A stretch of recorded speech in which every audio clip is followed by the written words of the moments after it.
Welcome to the Creative Condition podcast with me, Ben Talon, illustrator and creativity coach, founder of the Creative Condition, artist and writer. I bring 20 years of creative industry experience and a lifelong love of creativity, a fundamental pillar of human happiness, to you through ongoing personal exploration and the shared experiences of others. You'll get a nourishing mix of creative industry professionals and people far and wide using creativity in ways that can take our learning to the next level so we can maximize our unique blend. The show has been supported from day one by Illustration X, a tremendous illustration agency representing a shining global roster of illustrators and animators over at illustrationx.com. The music for the show is by Dirty Freud, who you can listen to now on all good streaming services. And for everything else, for my coaching, resources and inspiration, head to thecreativecondition.com. Standing in line at the grocery store is an excellent way for just 5 minutes, just practice tolerating that boredom a little bit. We have become allergic to boredom, and you can look around the store, you can chat with the person in front of you, you can work on your patience, because that is also something that we have lost. Today's a special episode as we get deep into burnout. What is it? What is it not? And what steps can we take to remedy it when we do have it? I'm joined by Emily Herird, a cognitive performance strategist working with high-load professionals. Emily is a specialist. She's more than versed on the topic, way more than I could be, and she joins me to discuss everything burnout. This is the Creative Condition. How are you doing, guys? Welcome to the show. My name is Ben Talon. I am the host of the Creative Condition podcast, the founder of the Creative Condition, illustrator, author, creativity coach. That's enough titles for one day, isn't it? Jeez. I don't really have a business card at the minute, but if I do, maybe it's going to turn into one of those ludicrous ones where you've got just tons and tons of combinations of letters on the back of it. How are you doing, you lot? I hope you're good. Welcome to the show if you're new. This is a show where we get into creativity from every conceivable angle. I've been doing that for 10 years. It is my passion because I believe that creativity is vastly misunderstood, distilled down unnecessarily to artistic talent when it is so much more. Is a fundamental of being human. We have to innovate, we have to imagine, we have to invent in our lives just to make it through, but especially for our species to progress. That's what this show is. I talk to everyone from artists, designers, art directors, writers and all that lot, right through to psychologists and neuroscientists and HIV consultants. I talk to Olympic gold medal winners, people who spent time in prison and turned their lives around. You name it, I'm up for it. If there's an angle that can link it back to creativity, which you could say of almost anything, I will do that. That is my manifesto on this show. We have a lot of troubles on our hands as a human species. We are going to need a lot of creativity to turn that around. We're going to need original thinking. We're going to need vast amounts of imagination. We're going to need pioneers, people who are not afraid to upset the apple cart with new ideas to push the boundaries of what we can achieve here on planet Earth. So that's the Creative Condition. Welcome. Check out all my creativity resources, including my coaching opportunities over at thecreativecondition.com. A little note about that. I had a realization last week that I've been trying to run before I can walk in terms of my workshops. So I've done a few sessions. I've done them with D&AD. I've done them over at Arts University Bournemouth and a few other organisations. And I realised that my talk is a little intense. It's a beast. It was 90 minutes with a 20-minute break, and that's quite heavy. Now, if you've got a group who can afford a morning or an afternoon, that's all right. You can break it down. We do a little sketch and thought exercises that really delve into some of the issues that I deal with, like personality and sense of humour and all these things. But what I realise, and I hope this is a lesson for some of you guys, is I always do it. I bite off more than I can chew. I overload myself. I suffer what I now realise is overwhelm. I thought it was burnout. It's not. Get into that in a minute. And Emily is here today to tell us more about that, about the nuance of all this stuff and the importance of not self-diagnosing. And I realise I do this all the time. I get a new direction. So in this case, the Creative Condition, my coaching. I've been working now for a year one-to-one with my pit stop session, which is an intensive audit of a person's creativity. Audit might be the wrong word, but it's the best one I have at the moment. We go through everything. It's a full-on vetting process. We look at frustrations, we look at hopes, dreams, we look at quirky sense of humour, we look at mischief, we look at hormones, we go through all of it. And then I go away, I listen back through our conversation, and I write actionable notes, including exercises, for you to get back on your way, to align you with your best self, to get you thinking about the things that activate and energize and fire you up as a human. And then how do we look at that in a professional context, in a commercial world? What opportunities might there be for you to be completely fulfilled and enriched by the work that you do? It takes time to get there. The notes are often something that people will work on for a year. Some people come back for a longer term coaching program, but I love all of it because it's so fulfilling. It offsets the ghosting and the disposability that I suffer sometimes in my other work as a freelance illustrator. But through that stuff, I realised then, so I've got the group variation of it, and I've done it a few times, but I realised I was just trying to make everything fly right off the bat. So at the moment, I'm taking a backward step. I'm concentrating predominantly on the pit stops while I properly develop and pilot the group stuff to make sure that the talk is not too flabby, not too intense, that the exercises flow and all that stuff. So hoping to do that over the next few months and then take that back to market so we can do it properly. Also working on an idea for a storytelling workshop, more about that soon. But this is part of the reason why I ended up getting overwhelmed. Now, quick thank you actually before I forget to the founding sponsor of the show, Illustration X. You can check out their global range of illustration and animation portfolios now at illustrationx.com. The reason I'm thanking them specifically now is because they've always been incredibly supportive of each of the people on their roster as artists, not as illustrators, not as live artists, not as fashion artists, whatever their job title and their specialist area might be. Illustration X are proud. They're fantastic at recognising that each person must live as their pure artist if they're to create their best possible work and operate as well as they can.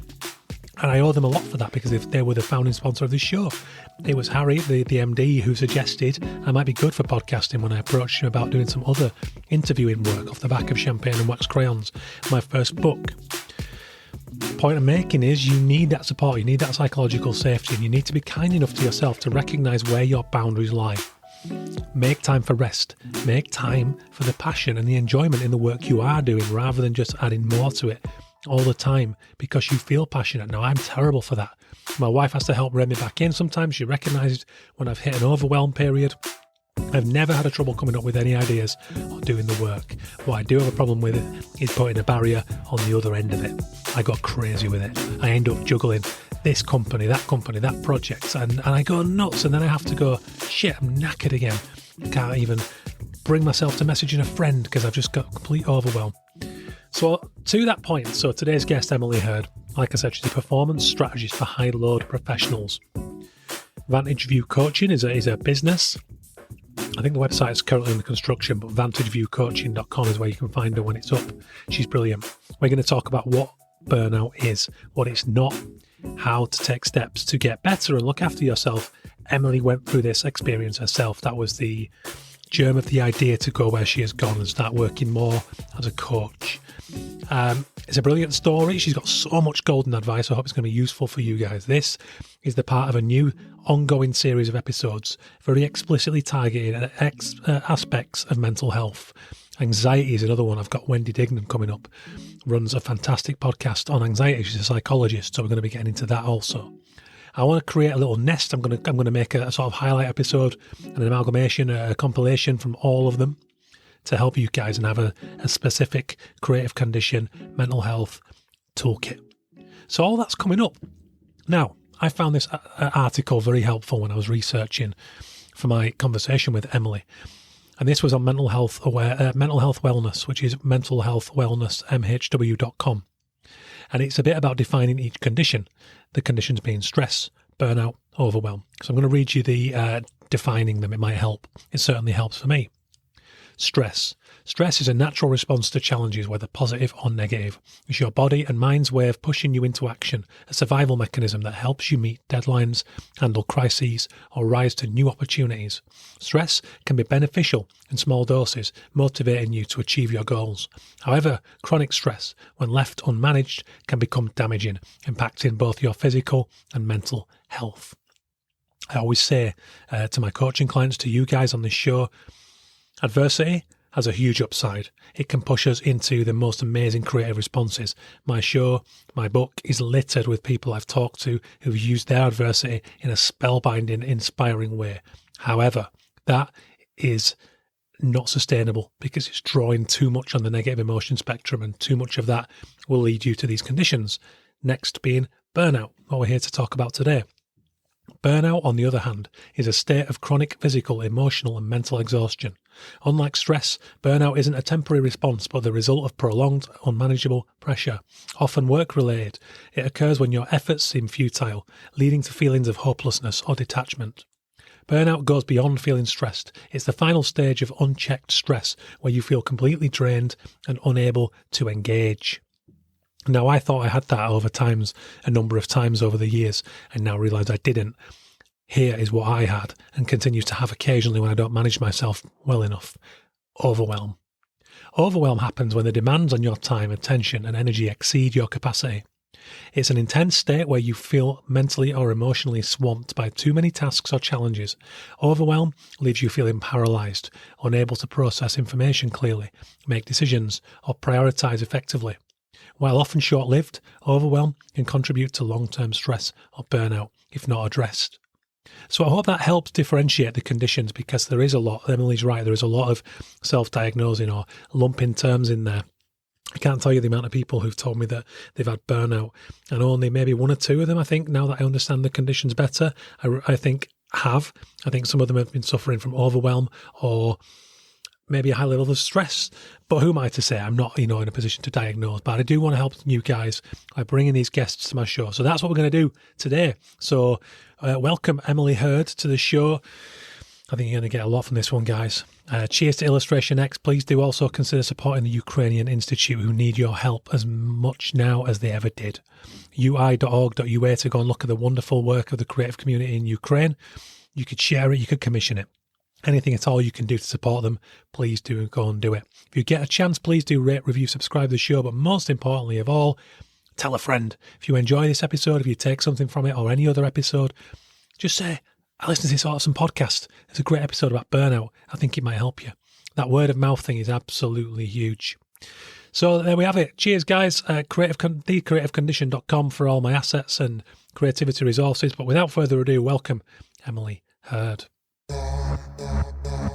Well, I am a licensed therapist. I have been in the mental health field for 15 years now, so I've worked with thousands of clients at this point in my career, and I have transitioned to more of a coaching model and a coaching style with high-performing clients, and it is a way to combine mental health and burnout prevention with career success and kind of creating that meaningful and fulfilling life that they want without sacrificing ambition and their family relationships with their kids and spouses. Yeah, which I imagine, are we talking kind of exec level CEO? Is that what you mean by high performing?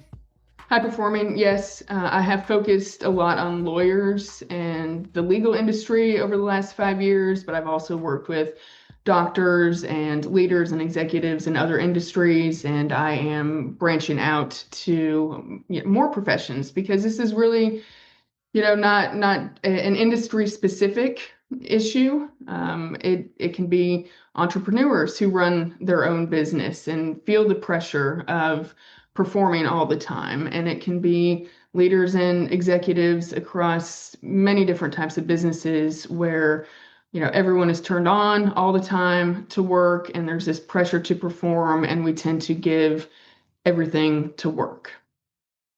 Yeah, I mean, I guess there's a predominant aspect of weight on the shoulders, for want of a better phrase. Absolutely, yes. Just the pressure to get everything done, that never-ending task list, to prove yourself, to perform your best. And obviously, we want to do our best. Ambitious people want to achieve excellence in their work, and that is not necessarily a bad thing. But the path to how they are doing that is sometimes detrimental to their physical health and their mental health. And so that's where I work with them to kind of change how they operate within the systems that they work in. And what about your own background, Emily? I know from, I've been doing my research and I know that you've had your own experience with overworking. Would that be the right description? Yes, overworking, overcommitting. For many years, I was kind of that typical people pleaser, saying yes to everything, being the go-to person. I was promoted into leadership positions in pretty much any role that I've had in my career. And then I opened my own business and grew that business to 18 employees and 3 office locations. So I was doing everything for the business, and then on the home front, taking care of a child and everything that is required at home, serving on committees and boards, and not doing anything to take care of myself. And so I am the mental health expert who is not following and valuing my own mental health at that point. Yeah. And have you gotten better at that? Did you put steps in place to turn that around? So do you practice what you preach, I guess? Oh, absolutely, absolutely. There was a wake-up call where, sometimes life hits you in the face and you have no choice but to make changes. And so that next day, yeah, I went out and started exercising outside, and doing things that I knew were essential for the brain neurotransmitters that we need for our mental health and our physical health to release stress. So, and prioritize some other things like sleep and nutrition and those things that I was just really neglecting, all in the name of there's not any time and I need to take care of everyone else. Which I think is incredibly common. And it's interesting because I work also as a creativity coach, but really the work, the core of this work is about good, balanced human beings and people who recognize exactly what you've just said, which is the need to live a balanced life and to, the value of just downtime, rest, doing nothing sometimes, and nourishing the soul, the mind, the body. It's all one organism, but nourishing ourselves with that variation. And this is the common thread. Invariably will work with people who might be good in one area of it, but maybe they're missing lunch or they're missing breakfast and they are driving from car to door or they're staying in the office too late. And I think that particularly, I guess whatever we do, it requires a good, well-rounded human.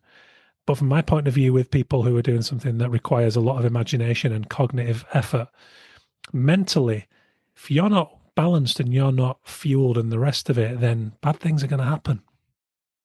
Absolutely.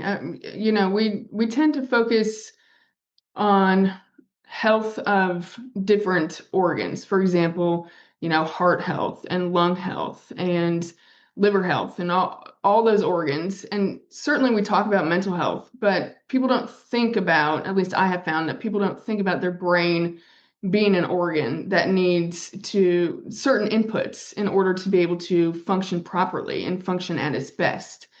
And if you aren't sleeping, if you aren't exercising, if you are not fueling your body and brain with the minerals and vitamins and nutrients it needs for optimal cognitive functioning, then when you sit down to be creative or to let your imagination start to do its magic, you are going to be too tired.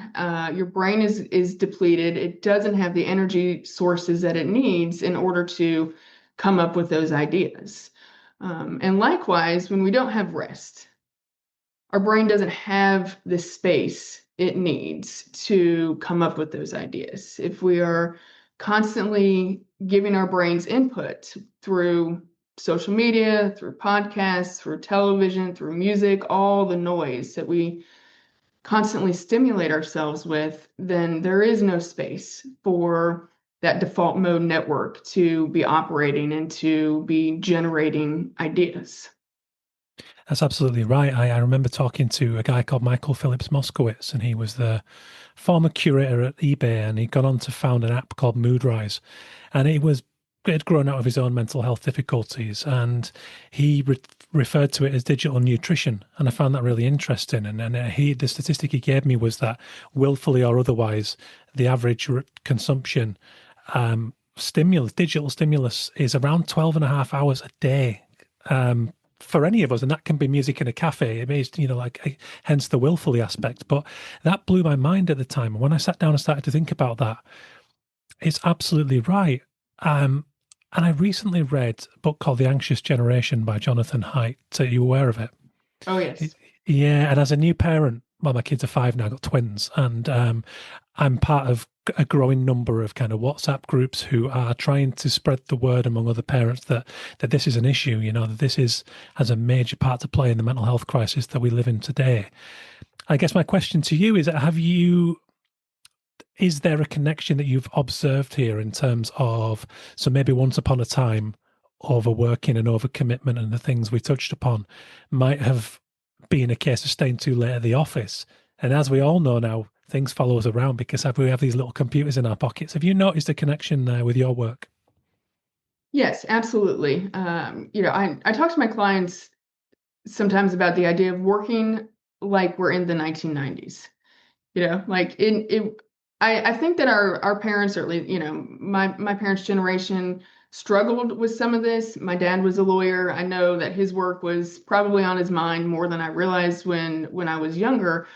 But there were physical boundaries. He had to stay late in the office or go in on Saturdays if he wanted to be working. We had a computer at home, but it was much more difficult to log on at that time to do work. And so there was this natural barrier where there was a distinction between work and home life. And it was much easier, I believe, for people to mentally disconnect from work when they left the office.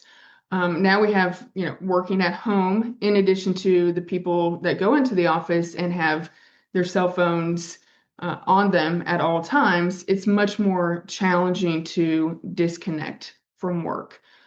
So I definitely see this as a major contribution to the heightened states of anxiety, the heightened states of hypervigilance, kind of just this inability for people to kind of tune their nervous systems into the rest and digest mode. We're kind of always on, which is not sustainable for our physical health and it's not sustainable for our mental health. So when I talk to my clients about working like it's 1990, it is, put your phone on the wall, away from your eyesight where you can't see it, so your brain will disconnect from it.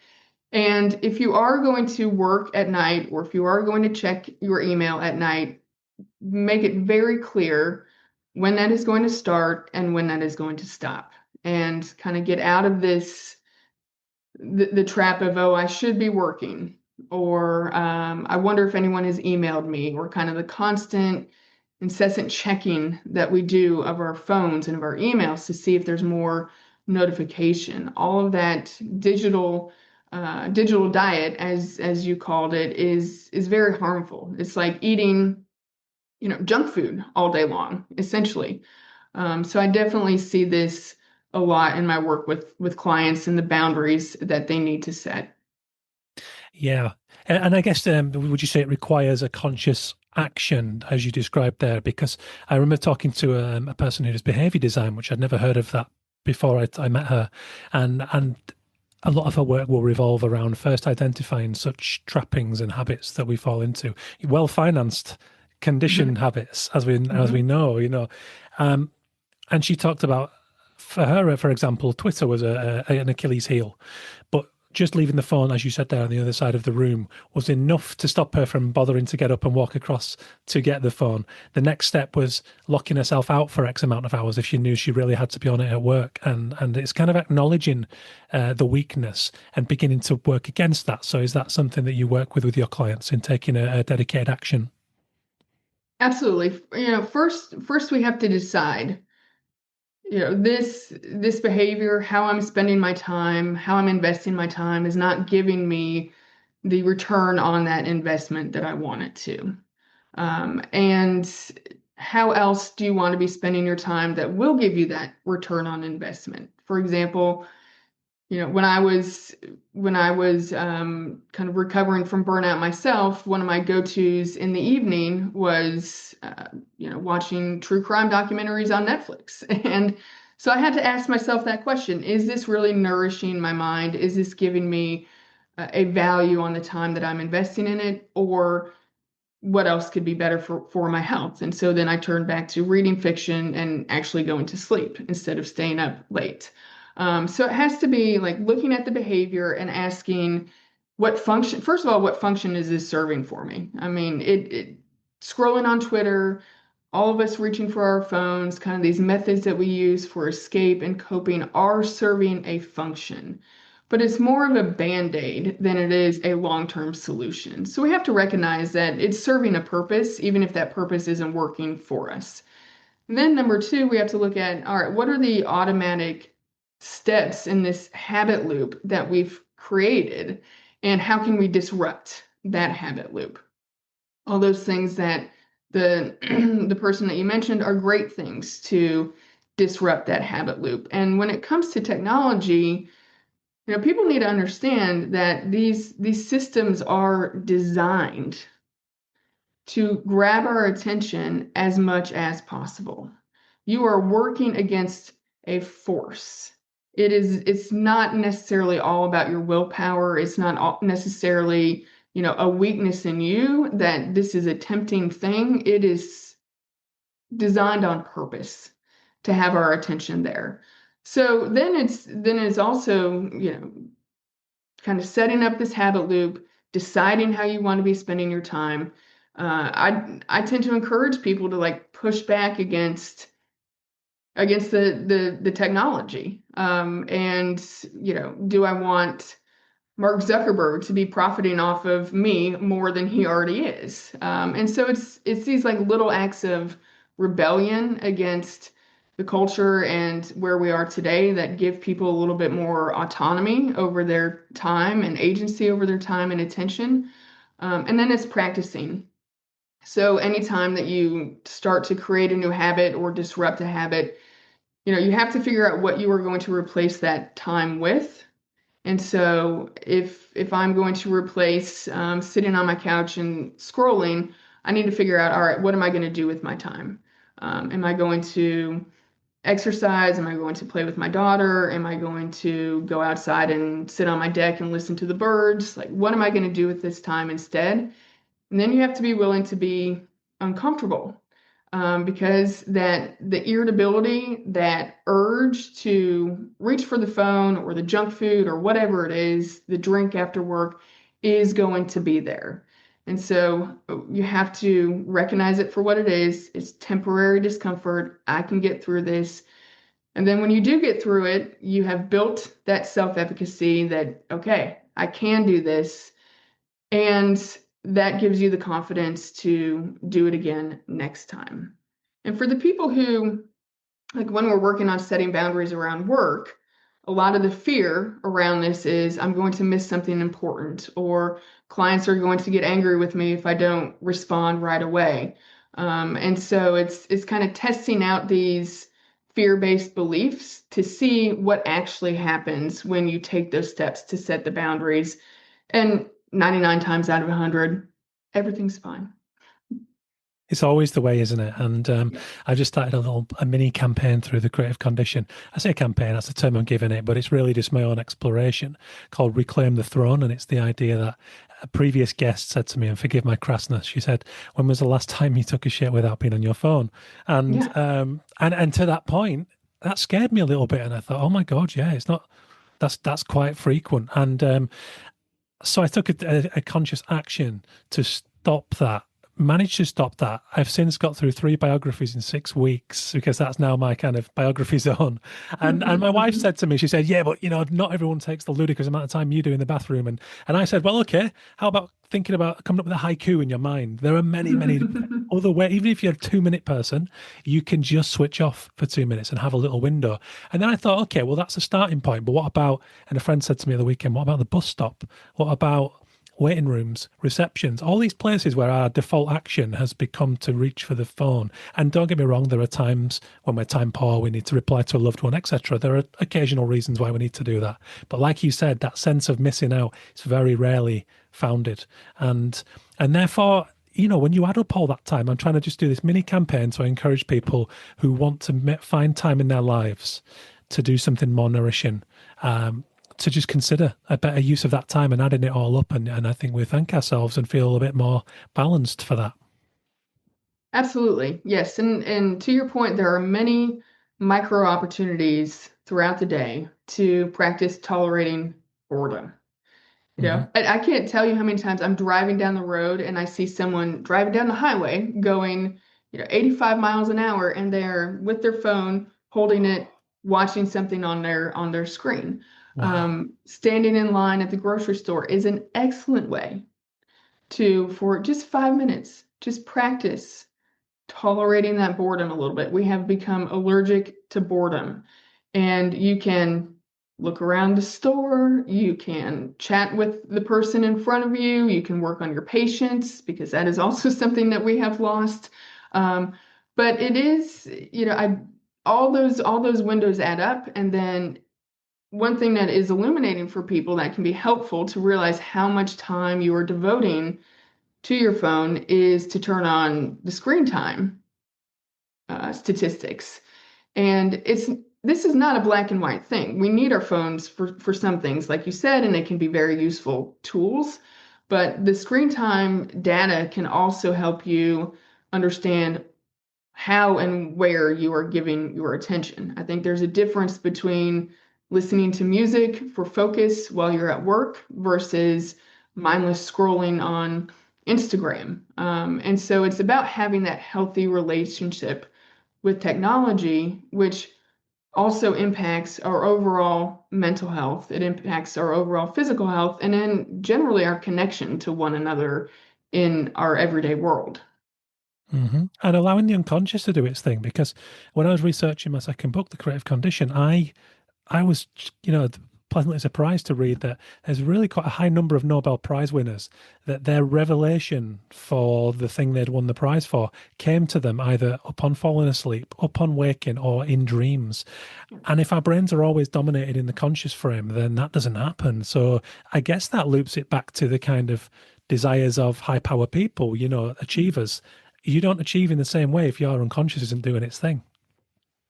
Absolutely, yes. Your unconscious needs that time to kind of synthesize all the data and information it has gathered throughout the day. That's when it is able to do some of those problem solving, the time where it needs to be solving some problems. This is why when people go on walks, if you aren't listening to podcasts, if you go on a walk and you are just letting your brain do its thing in the background, you are going to get those ideas. You are going to have those aha moments, and it releases stress. So it's a win-win. But if we're constantly just pumping our mind with noise and information, to your point, the mind doesn't have the time or the space to do what it needs to in order to perform at its best, and then therefore for you to perform at your best at work. Absolutely. And in terms of a definition, so burnout, I like a lot of conditions, problems, that there's double-edged sword, isn't there? There's rising conversations around them, given the ubiquity of information, podcasts, social media, etc., which can be a really great thing. The flip side of that is I recognize a combination, both things. I recognize people not recognizing something like burnout or stress. The flip side is misdiagnosis or misperception of that condition. Would you mind clarifying burnout and what it is and what it's not? Absolutely. I love this question. I recently shared something on, stop diagnosing everything as burnout, because it has become one of these words that is all over social media. It is kind of one of these like pseudo psychology words. And while that, to your point, while that is great that we have this word, because when I experienced burnout, I did not know that what I was experiencing was burnout. I did not have the word to describe what was happening, because this was before 2020 when the word burnout really exploded. I just knew that I had a ton of stress that I was not managing at all. Um, so this is a great question. So burnout, by definition, it's a medical diagnosis. It is not a mental health diagnosis, and it is really the relationship between work and the person. Now, this has spread to parenting and those roles, but I would say we can narrow it down to what the allostatic load, right? Like all the stressors that we have on us and that we carry. It's a relationship between that and chronic unmanaged stress. So it's the system and the person interacting with one another. And a lot of people say that burnout is a systems issue. And while I agree with that, there is an individual responsibility to be aware of how they're operating within the system. So chronic unmanaged stress, burnout, it comes with kind of deep exhaustion, kind of cynicism about your work, and then feelings of inefficacy in your work. So this kind of goes beyond a little bit of another buzzword that we hear, which is imposter syndrome. But it's just really feeling like nothing you do matters. It's not meaningful. You've really lost your ability to show up and do your job well. What this feels like physically is going to be like just depletion. Like this is not just I'm tired and it's been a week and my child hasn't slept for a week and so I'm kind of running on empty, but it is just a chronic feeling of like you weigh 200 pounds, that level of depletion of energy. It feels like, headaches. When I had severe burnout, I could not rotate my neck fully because the tension in my neck was there, and had intense headaches. My jaw hurt. It feels like just the stress symptoms that we tend to ignore, those physical pangs that your body is sending you. It also can feel like you don't experience like moments of joy or happiness or lightheartedness. Kind of everything is really heavy. This can lead to, anxiety or depression, but this is where things get misdiagnosed quite a bit in the therapeutic world, because people go in and they're presenting with symptoms of anxiety. I've got a lot of worry. I've got a lot of stress, or I'm tired. I don't find interest in things I used to find interest in, and so then people are categorized with, an anxiety disorder or a depressive disorder, clinical depression. But underneath, at the root of that, is the chronic unmanaged stress. And so I think this is an opportunity, especially for mental health professionals and medical doctors, to look at this through a different lens. Because then often what the first step for people when they say I have anxiety or depression is to give them medication as a quick fix. But that's not changing this underlying root cause and targeting what needs to happen, which is there needs to be management and release and rest and recovery of that chronic stress. So burnout is not like I've had a bad week. I'm temporarily dissatisfied with my job. I'm kind of irritable. I don't like the people around me. It's more of a like long-term pervasive issue. Yeah, and I find the physical manifestations really interesting, and I guess it goes back to what we said earlier about mental health. I had a psychologist on the show called Kimberly Wilson who specializes in nutrition, and her term, which I love, was whole body mental health, recognizing that this is one organism and that it all needs taking care of. Do you think the pace of life in today's world plays a part in that, in terms of it's 1,000 miles an hour in everything? And what I find interesting is and I don't know if I suffer from burnout. I've said I had in the past, maybe I have, but So there's times when I've got all of the things going on. The twins are busy with school, the work's going on, and everything else. But if I'm intrinsically motivated and I'm feeling positive and I'm well nourished and I've been getting my sleep, that's fine. I can manage all of that. It doesn't, to me, it doesn't seem to equate to hours put into the work. It's the emotional toll of when all of that stuff begins to feel really heavy and I feel stretched every which way and I feel overwhelmed, sometimes to the point where it's a struggle to even, wipe a surface, pick up a phone to message a friend back. Is that something that you'd agree with? Absolutely, yes. There is, burnout is not about the number of hours that you work.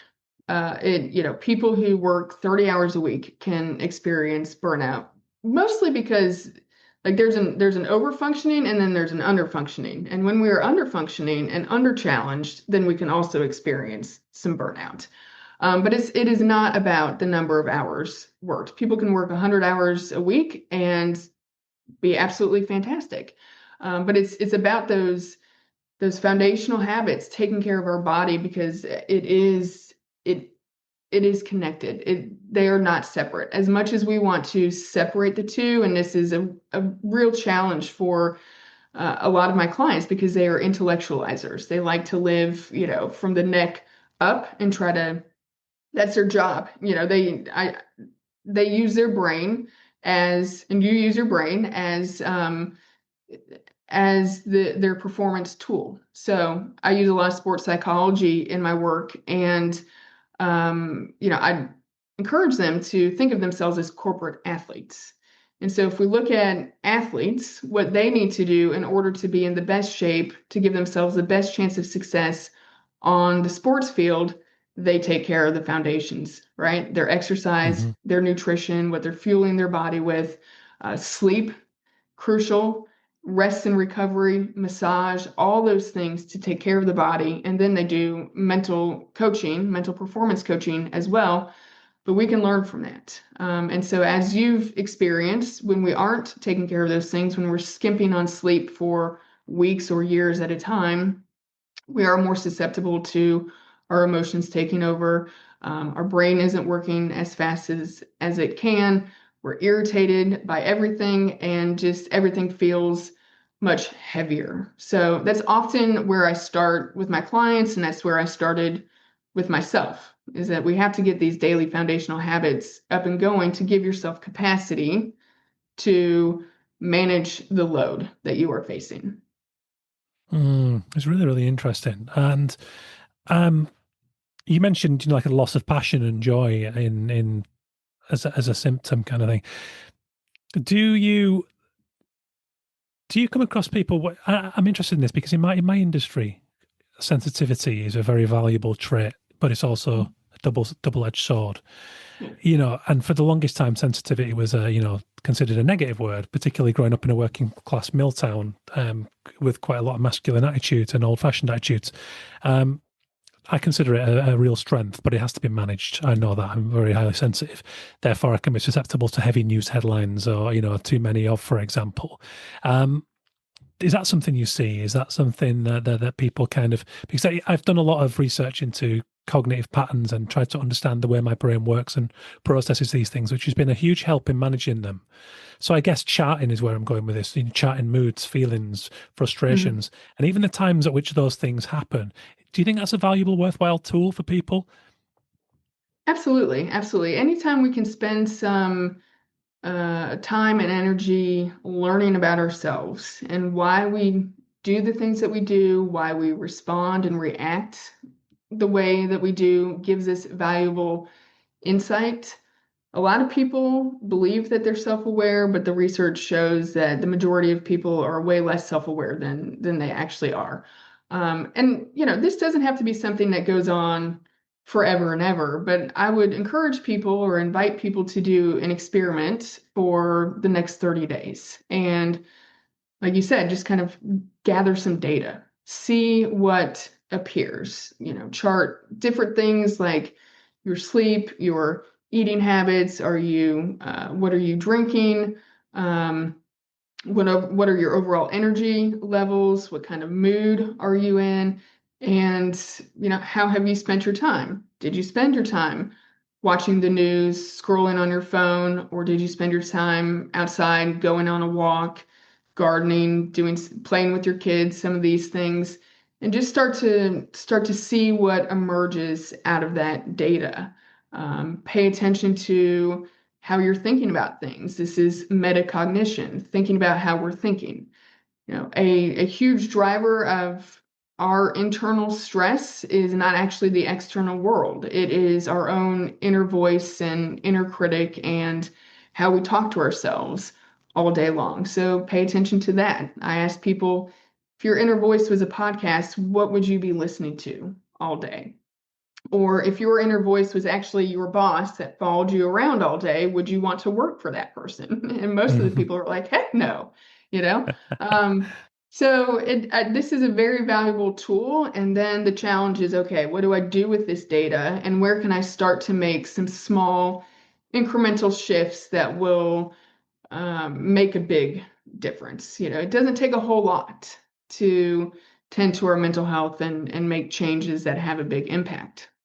Yeah, because at the moment I'm reading Maisie Hill, who is one of the UK's leading menstrual cycle experts, and that's a combination of I've recognised the importance of that, particularly for my female clients in coaching. Also, as an act of solidarity to my wife and daughter, it's like if I have even a basic understanding of that, then I can at least point people in the direction of people who've had that lived experience. Obviously, I don't as a man, but I find it really interesting. And the same thing came up in Maisie's book. It was about charting your menstrual cycle for the same reasons we just covered it. It's by having that little awareness and control over it, you can transform that into something that is really kicking your ass to something that you can manage and even in moments use for the good if you can time the tasks and the responsibilities you have to benefit from the moods and the lows and the highs that come with that. Absolutely. Yes. I mean, that's tied to our energy, that's tied to our mood, that's tied to, the negative chatter that's up in our mind. And so if you can recognize and kind of separate, okay, this is not me. It's this other thing, it's the cycle, it's the hormones. This is temporary. It's going to be different in a week. That can help get through it. And then you can also match some of your work, if you have the luxury of doing that, matching work and energy expectations around that cycle as well. And I think, even if you are a man, then we all have different hormone levels that are going through our bodies at different times. And it's about understanding the link between, as you were saying, like the food, the nutrition, the sleep, and all that, and how does that impact me? And then how can I create more energy and manage the ups and downs to the best of my ability? Mm-hmm. Do you notice any difference between people who might be predominantly intrinsically motivated? I guess in my world, I speak of people who they do work because it's somehow an extension of themselves. So, creativity is something they love to do. It is a chance for them to use their own lived experience and self-expression to varying degrees in their work, as opposed to, external motivation. So maybe someone is more kind of material gains or achievement based externally. Do you notice differences there? Because I see with intrinsic motivation, people really do put themselves through it, and there's a sense with artists in particular that even if it's unconscious, society has us believe where that this is we're lucky to be doing this. I'm doing something I enjoy, and therefore I've got to keep it going. I've got to work all those hours to I'm lucky to be doing this. And I try to dispel that with my clients and recognize that it is still work. It will still grind you down, even though you enjoy doing it. Mm-hmm. Yes, the balance between intrinsic motivation and external validation is something that I think we all struggle with, and definitely my high performing clients experience. From an early age, we are conditioned to look for that external validation. The school systems, our grading systems, the sports world, everything, praise from our parents. It makes us feel good. It releases dopamine. We are reward-based learning creatures. So when we get a reward for doing that, it is like, oh, I want more of that. I'm going to do more of that. Society, culture has this recipe for success and happiness, which is if you go to school, you get the advanced degree, you are in that career, that prestigious career, that career that you love, and you work your way up the ladder. You get the titles, you get the recognition. For the artist, maybe it's the recognition and people buying your work. Then and the house, the spouse, the 2.5 kids in the car, like this is the perfect recipe and you are going to be happy. And many of my clients come to me at this point in their life and they are miserable on the inside. They've checked all the boxes and that gold at the end of the rainbow did not manifest. And that's where we have to tap back into the intrinsic motivation. They have lost the joy of doing their work because they were externally motivated by the titles, by the money, by those things. At some point, there was intrinsic motivation to choose the career that you love and you enjoy. And it's kind of tapping back into that purpose, those values, and reconnecting to why do I love doing this, or what parts of it do I love doing it? Because no matter what work you do, there are going to be parts that you love and then parts that are not so fun, but they're just part of it. So absolutely, if we focus too much on the external and chasing those outcomes, if we focus too much on perfectionism, we do lose that joy. We do lose the sense of intrinsic motivation, and reconnecting to that is an antidote to burnout. Yeah. And do you think progress in this area hinges on psychological safety within organizations in terms of a dialogue, across the spectrum, the hierarchies? Because I see good and bad examples of agencies who, the good ones, there's a culture of inclusivity, and the juniors are at liberty to speak to the top dog at any given time, and it's very much everyone champions everyone. There's a culture, it's holistic, it's real, and you see it when you walk in the place and you feel it. I find in those places, there's a zest that people seem to have, and the flip side of that is I find that sometimes when, let's say, a founder is disconnected from the needs of their staff and they're operating in different spheres, that this stuff tends to be more prevalent. Have you observed the same? Absolutely, yes. In the workplace, one of the most challenging things that I have found for leaders to do is, well, number one, to lead well, because oftentimes they have not been trained in leadership and how to lead well. But they don't allow enough space for autonomy with the employees. And autonomy is highly correlated with our well-being and our intrinsic motivation. So when you have cultures of work where, to your point, the founder is very disconnected, or there's a lot of micromanaging going on and people are not treated as adults, they aren't given the space to kind of make mistakes as part of the learning process. There's a lot of focus on criticism. There's not a culture of appreciation. Then that is absolutely detrimental to creating a high-performing workplace culture. If you want a high-performing workplace culture, you need to have these ingredients of intrinsic motivation, buy-in from everyone, matching employees' positions to their strengths. I liken this to building a sports team or a sports club. There are different positions on every different type of sports team. You have the coaches, you have the general managers, and they all have to work in symbiosis with one another. And really the goal of everyone above the players is to bring out the best in the players. And that's really what needs to happen in the workplace too, but it happens far less often than it could. Yeah.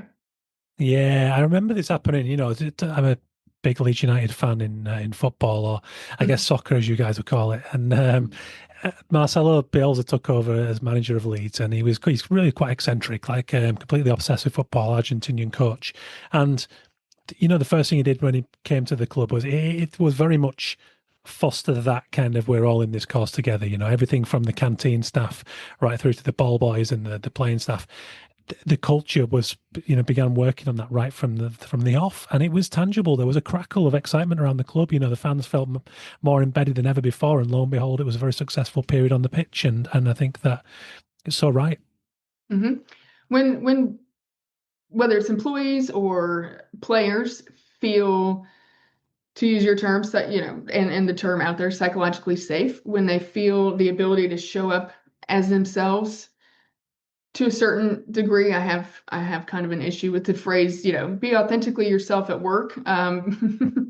But when they show up and they execute their role to the best of their ability, when they can play free and loose, that brings out the best in their performance, and it's energizing and it's contagious. And the more that we can have fun at work, the better we're going to perform. And so, to your point, when you have a culture like that, the results are going to come. The outcome is going to happen.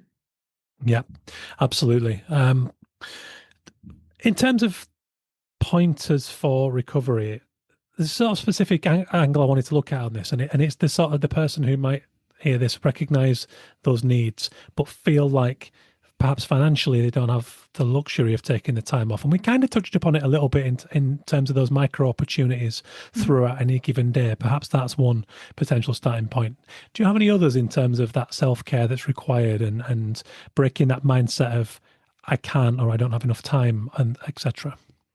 Certainly. I did not have the luxury of taking any time off. I was, running my own business, growing my own business, a mom. The people who do have the ability to take time off, it's fantastic. But to your point, not everyone has the ability to do that. And most of the clients that I work with, if not all of them, don't take time off work.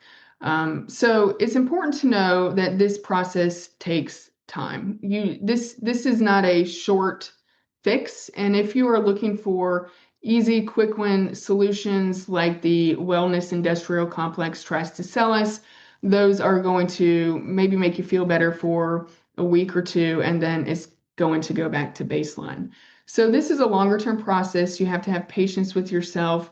You didn't arrive at burnout or kind of disconnection. I hope people take steps preventatively so they don't reach that point, but it takes time. So number one, patience with the process. Number two, with my clients and with myself, I usually try to identify the things that if we make the smallest changes in these areas, it is going to have the biggest impact downstream. A lot of people want to change their life 180 degrees in the next 2 weeks, and that's just not realistic. So the first two things I would recommend starting with are going to be sleep, and looking at the quality of your sleep, how many hours of sleep you're getting on a regular basis, and prioritizing extending how many hours you're sleeping a night as a good place to start. The second place would be some exercise. Now, I use the term movement rather than exercise intentionally, because exercise can kind of be a loaded word. And for my high achieving clients, then they think, oh, well, that means that I'm going to sign up for a half marathon and I'm going to start training every day at 5:00 a.m. in the morning. And, and it's just like, all right, let's see how that goes. And so with movement, this can be a 20-minute walk. We have to start small when we're establishing new habits and get that baseline started, and then move up once we have made it a little bit more automatic. And so, that I don't have time belief. Okay, if you don't have time, let's do a time audit and see, could you swap out 20 minutes of scrolling on Twitter for taking a walk outside? Movement breaks throughout work, standing up, especially if you work at a desk job, standing up, doing some push-ups, doing some squats in your office, having some, hand weights and doing some bicep curls, going outside and walking around the block on your lunch period, on your lunch break. These are small ways that are going to start to have an impact. And it doesn't have to be a complete overhaul in 2 weeks. If you are the type of person who drinks coffee all day long and nothing else and skips lunch and breakfast, just add in a glass of water here or there. Those little acts and behavior changes can start to make a big difference. And then from there, there's a lot of other work. There's mindset work, there's boundary work. But I would certainly start with the physical and the rest and recovery piece of things. And then how am I going to generate more energy and release stress, which exercise is the biggest bang for your buck on that. Yeah. Yeah, absolutely. And in tough times in life, I speak to friends who have had personal traumas going on, whether it's a sick family member or other very heavy loads in areas of their lives outside of work. It becomes a compound thing then, doesn't it? When there's weight going on in various areas, we can only carry so much. We can only carry so much, and we can't carry it alone. We're not meant to carry everything alone. And to your point, life does not stop. Outside of work, life does not stop. We're all dealing with issues in life, whether that is, aging parents, sick parents, things going on with kids, traumatic events, all those things. Life is always in session. And it's even more important in those times where the stressors are increased to make sure that you are doing the minimum baseline efforts that you need to take care of yourself. It's easy in those times of added stressors for us to fall into that trap even more of, I don't have time to do this. But what are those basic things, those non-negotiables that you will commit to even in times of higher stress? And then reaching out, talking to friends, getting that social connection is especially important during those times. But we cannot stop and sacrifice ourselves, because that just leads to us being worse and not being able to be there for the other people in our lives.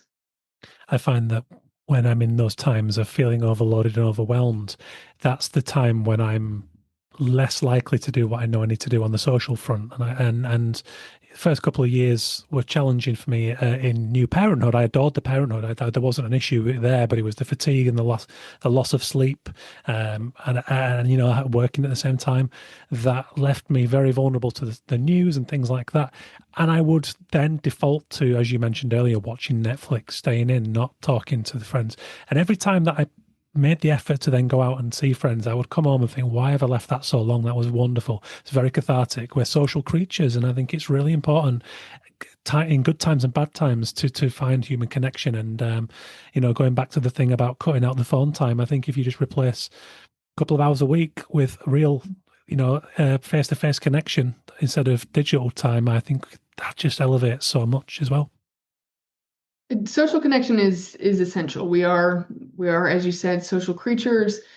The research backs this up. The longest study ever on human happiness, the number one factor that determined people's level of, kind of happiness and satisfaction and health, was the quality of their social relationships.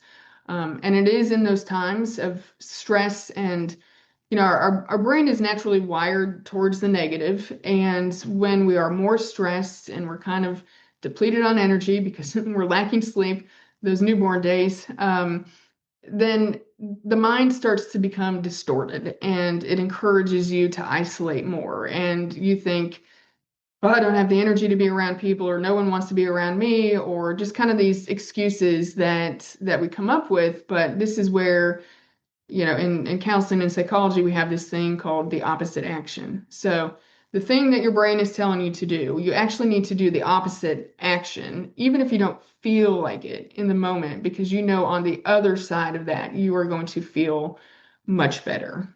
So social connection is something I think, we've lost a lot of during the pandemic. We were kind of programmed to see other humans as dangerous and to stay away from them, which happened very quickly and was a lot for our brains to process. And now we kind of have to, we're in the process, and I see more and more of this messaging of, We need to have connection. We need to have community. And so it's kind of a reprogramming of that, belief system now back to being around people and in relationships is healthy for us. And not only is it healthy, but it's essential. Absolutely. I think it always was. And, like you said, for myriad reasons, we've lost touch a little bit with that. But I am seeing a sort of remembering of that going on at the moment. Maybe it's a slight kickback against, I feel like social media have reached a kind of saturation point, and I'm seeing a lot of rebellion against that, which is healthy at the moment. So let's hope that's the case. Well, I think I've covered more or less everything I wanted to touch upon. This has been wonderful, Emily. And well, thank you, Ben. I really enjoyed our discussion. Yeah, likewise. And it's going to be incredibly valuable, I think, for the people that listen to this show. So cheers. Where can people connect with you and check out your work? Yeah, so you can connect with me on LinkedIn. My name is Emily Heird, and that's spelled Heird. I'm on Instagram as well, although not as active. A better way is to go to my website, which is vantageviewcoaching.com, and you can subscribe to my newsletter where I deliver science-based, high-performance and mental health strategies, kind of no fluff, no BS advice, and you can have that directly to your inbox, and that would be a great way for us to keep in touch. Massive thank you to Emily Herird for taking the time today to come and talk about burnout. I hope that has been a modicum of use to you guys compared to what it was for me, which was huge. I loved that conversation. Emily was a joy. She was an absolute professional. She's awesome at what she does. So go and check her out at vantageviewcoaching.com when the website is ready. In the meantime, on LinkedIn, I'm connected to her. You could look her up in my contacts if you want to go about it that way, or just search for her. Emily Herird Coach will do the job on Google.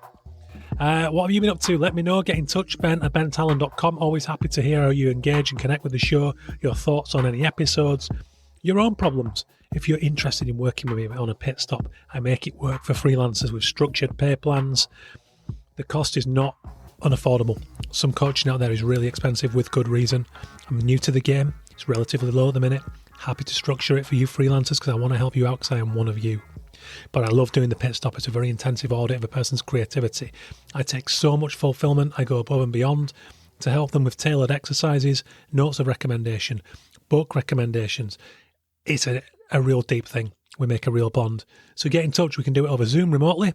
Do it in person if you're southwest in England, if you're London, sort of southwest way, happy to do that. Happy to meet up and do it in person. Love the opportunity to meet other human beings and talk creativity and the human condition. Thank you for listening, guys. Thank you as ever to the Illustration X, the founding sponsor of the show, for taking care of me since day one, 10 years ago in 2015. Please do consider supporting the Ukrainian Institute, ui.org.ua, for their wonderful creative community in this horrible time of war. Anything from sharing the work to a note of appreciation, right through to a commission or a grant, whatever it might be that you can do to help them. They're over there, ui.org.ua. Please do go and support them. They need it more than ever. Cheers, guys.